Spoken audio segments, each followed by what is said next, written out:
Hello and welcome back to Quick Looks with the Casual Hour. My name is Bobby. Joining me is the gamer on the go, Chase Kinnicky, and we're going golfing in PGA Tour 2K. Hitting the links. Hitting the links.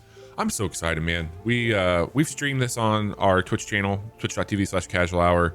We've talked about it on our podcast, Casual Hour. It's a game I am super excited for, and I would like to do this quick look with you. So you Chase, love golfing. I like golf, both miniature and fake. Sure. I don't know how much I like to play real golf, but I enjoy it, and I like to be around it. But yeah, man, I've made my golfer here, and we're going to be doing a little golfing today. Oh my god, that's a stunning resemblance. It's me. Chase, you play golf games. You I do. enjoy golf games, but you don't really play golf games like this. What do you know about this one? Yeah, I know this comes from HB Studios. They formerly made the Golf Club as that was their series, and then 2K picked them up, and they also got the PGA Tour license somewhere in there, and so this has become, this kind of went from like an indie golf game to it's got Tiger Woods on it, so it's the biggest golf game there is right now. So congratulations to HB Studios for taking over the golf world. PGA Tour 2K23 is available on Steam, PS4, PS5, Xbox Series X, and Xbox One. And it came out, it came out October 13th for everybody, but Bobby here bought the Tiger Deluxe Edition, whatever the hell. Oh yeah. That got you a little bit of early access to it, and got you some a couple little treats in here as well, right? Little treats and trinkets, baby.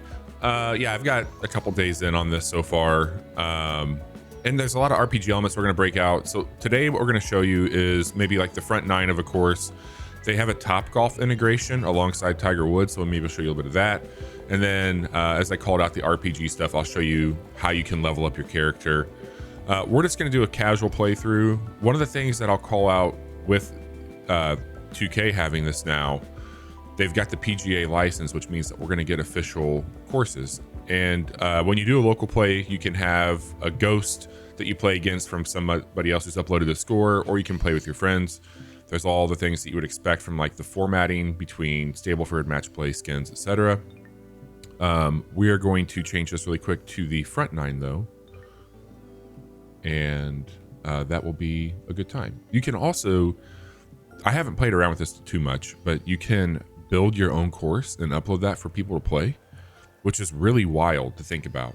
A full-blown editor built into it. I think we talked about this on stream, Chase, but it's a great looking game. One of the other things they introduced alongside some of these official courses and golfers, I'm using this traditional swing stick where I'm using the right thumbstick on my controller to swing, but they did introduce, I'm not going to play with it, I'm just going to show it off here. They've got a new 3-click method, which I know you're a big fan of. And yeah, I mean, the golf games I play, more of the Mario Golf or the Clap Hands Golf, Hot Shots kind of stuff. I love doing that 3-tap stuff. It just, I feel like I get much more precision on things. But yeah, they have a different take on that style of system in this version of 2K23. Yeah. I'll tee off with it. I'll show it and then I'll switch back over because I prefer the swing stick method that I've been using since like the early 2000s. But you're going to hold and grow that circle out, and then you have 2 timing sticks that you need to hit basically at north and south to ensure you have a straight swing. So I'm going to go ahead and tee off here. I'm going to hold this down. Boom, so holding boom. is for power, and then those 2 are kind of for accuracy. Tap. Yep. Got it. So, I mean, it works, and I think that if you have a strong aversion to a swing stick, this is a great solution for people. And it's cool that they brought it in for, like quote-unquote sim. And I think that was one of the things about how do we make golf feel more real, and they thought that the swing stick was the solution. And I like that. I really prefer it, but I grew up, the golf games I played were a tap system, so I'm not. I will do it if I have to do it. You know, like I enjoy it on Mario, and I just prefer this method here. But you can shape your shot. You can do all the things with adding spin to it that you would expect. That's by holding the shoulder button. Now with the swing stick, you can see this circle going around your golfer. I'm going to control all of that, so I feel pretty good about what we have lined up. And you got that readout over on the right showing you like how accurate were you with the control of your swing and the speed of your swing. Wow, this has got some, that's a mean green right there. That's a mean green. The one thing I'll call out in the Tiger Woods games that EA had put out, whenever you would be in a situation like this where you're pretty much on the fringe of the green, you could change your shot type. And here, I can't go to it. I can't force a putt. And sometimes I feel like I should. Oh, that's wrong. You can't do that. Fringe is a putter available place. Correct. That's ridiculous. Okay. So that's one game's thing on my that, shit like, list now. Yeah, it's a bummer, right? Like you'd want to be able to have that. So you have to chip in. And chipping is not always the easiest thing, but when it works great. Nice chip. Fantastic.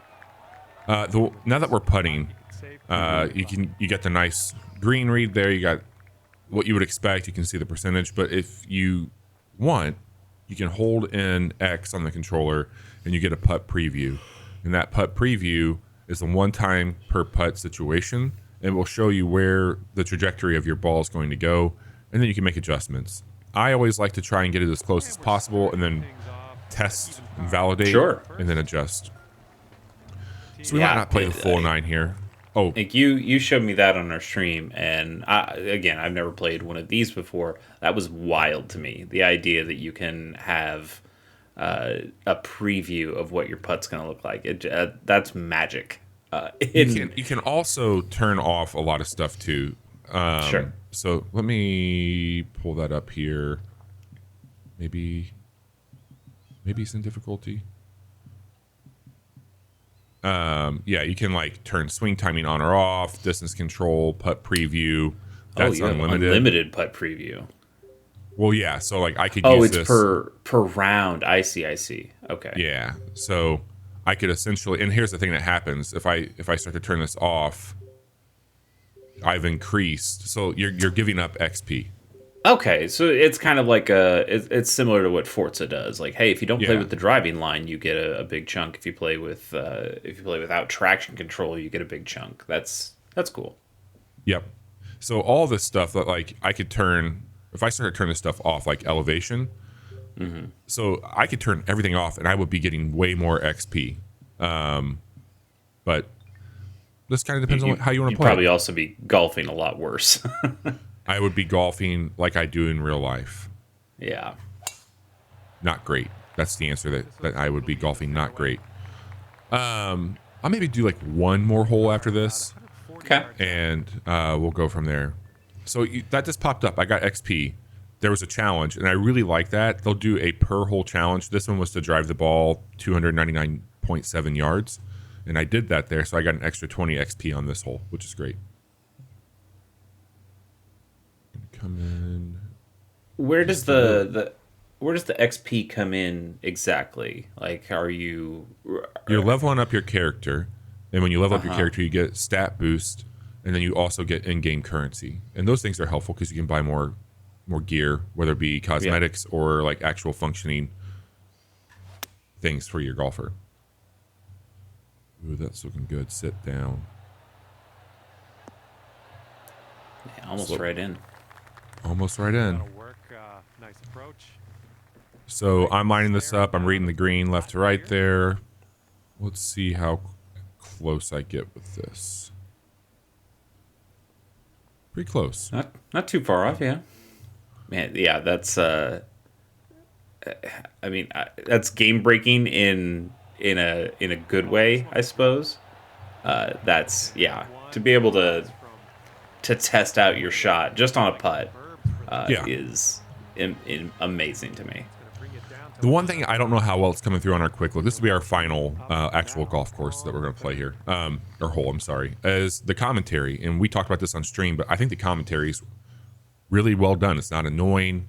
It's pretty fresh. I haven't had like too many repeat things happen. And there's some really fun things that happen if they make the wrong call. So like, hey, that ball ended up catching a bounce. It did not land where they said it was going to. And then they give each other some shit. And I think that's pretty cool how they do it. But yeah, that's really fun. This is what you and I call a podcast game. Oh, absolutely. It's very relaxing. And one of the things that we also talked about last night was not that it's the exact same thing, but your kind of aversion to sim games versus arcade style games. I think again, like what you're doing is pretty damn similar as far as like how you're approaching shots, what you're trying to read when you're playing a game like this compared to like a Mario, even the Easy Come Easy Golf that you've been recently going back to. And at the end of the day, it's a golf game, right? And I think that there's things that you probably won't like, but things that you might like as well. We're going to back out of this, by the way. And the other thing that's cool is you can resume this if you're playing by yourself. So you can just back out of, like if you're doing 18, you need to go do something else. You can back out and then pick back up where you left off. Yeah, that's always nice. You were asking about the RPG stuff? Sorry. So here's one of those. You get these skill points, and they go in to this big table, and you can choose based off of your club. And this is more of an activation. So I just unlocked the second row, so I haven't really explored that yet. But this first one, if I miss 3 fairways in regulation, it activates a swing path boost off of the tee that will help me connect the shot straighter, get a little bit more off of the tee, which is helpful. And if I hit a fairway in regulation, it goes away. So that's kind of a give and take what they do here. This one, I will get a shaping boost off the tee. So if I miss 3 fairways, now I have 2 buffs essentially that are going on my character to help me get back on track. Pitch shots receive a shaping boost from the fairway. So this is going to be tee time. Normal shots receive a timing boost off the tee. That's pretty cool. Have poor timing 4 times. I would probably benefit from that more than I would these. So a lot of these look like, hey, it's not like almost rubber banding a little bit. Hey, if you're having some trouble, these perks give you the ability to kind of get back on track a little bit. Totally. Here's the other thing. They actually have names for the type of golfer you can be, which I think isn't funny. So like a greensman, a powerhouse. And you can swap these out anytime you want to. So I've been playing with rhythm. My strength, it increases my swing difficulty, so I have a better accuracy on my swing, but my carry distance isn't as high. So that's the give and take here, where if I wanted to be a powerhouse, hey, you get more carry, but you don't have as good of control over your swing. Right. Sculptor. Like you need to manually be really accurate if you want to get the bonuses that you get from powerhouse, whereas rhythm, that it makes it a little easier to get going, but you're just not going to have that raw yardage. So those are two like of the bigger RPG elements. The other thing I'll call out is more with the gear. So in your locker, this is where you're going to keep all your stuff. I can go down there at the bottom, so I have my collection. But the fittings is what I wanted to show you. It's wild, man. Like they made slots for your golf clubs. Yes, yeah. You can I think that we jokingly said on the podcast, you can put like a red dot sight on your putter, and they do use. So this here, you can see that they're using a color code for what it is. Like this is going to be your common.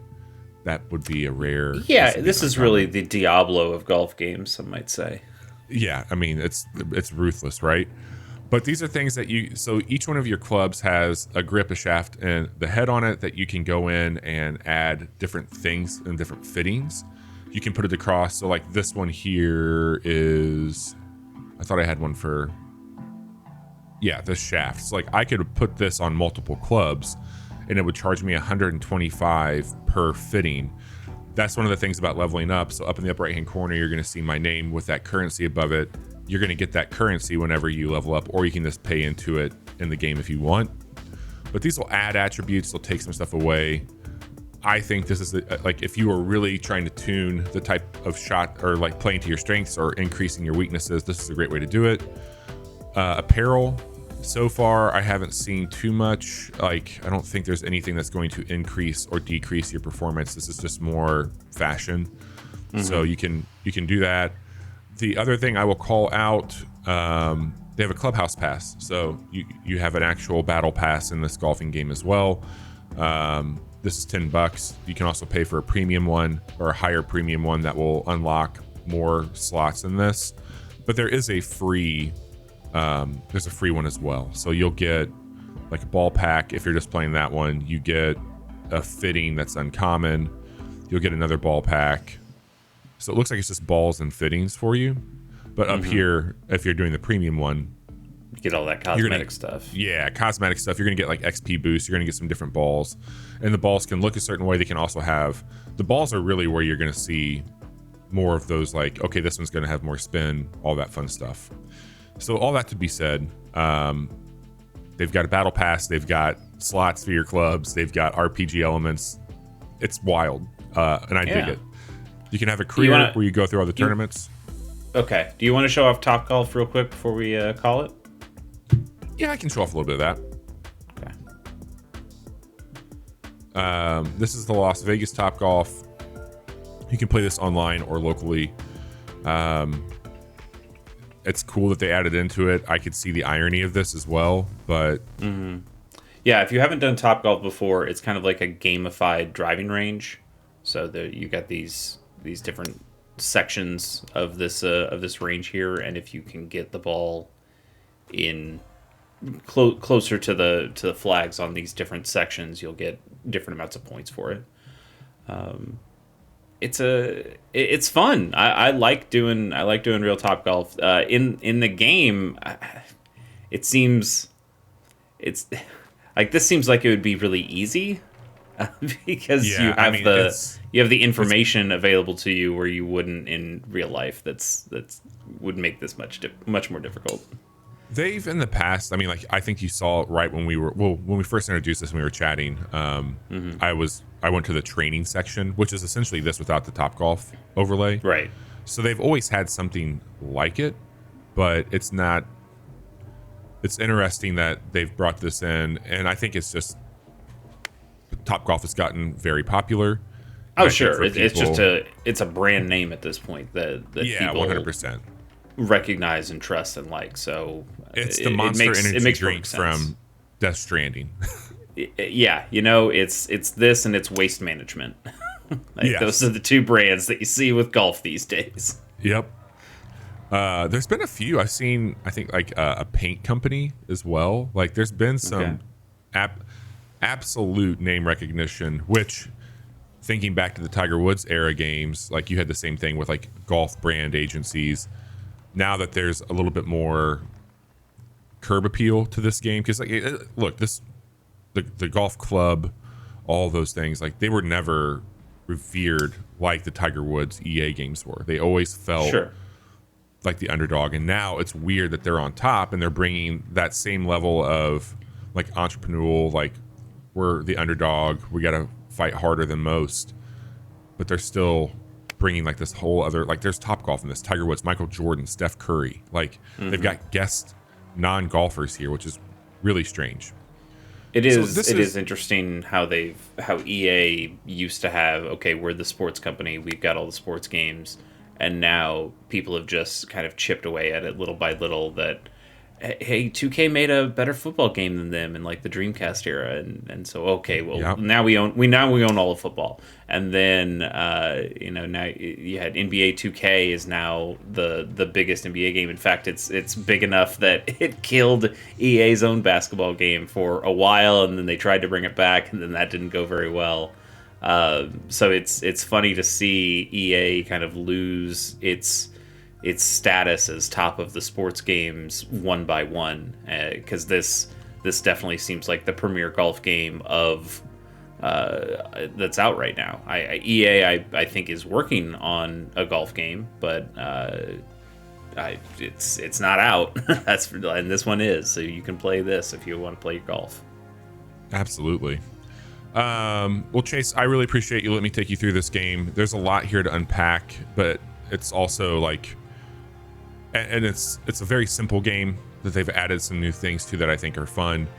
It's a solid ass golfing game. You can play online with friends. You can play locally. It's on just about everything. $59 is what it costs, up to I think $120 depending on the version you get.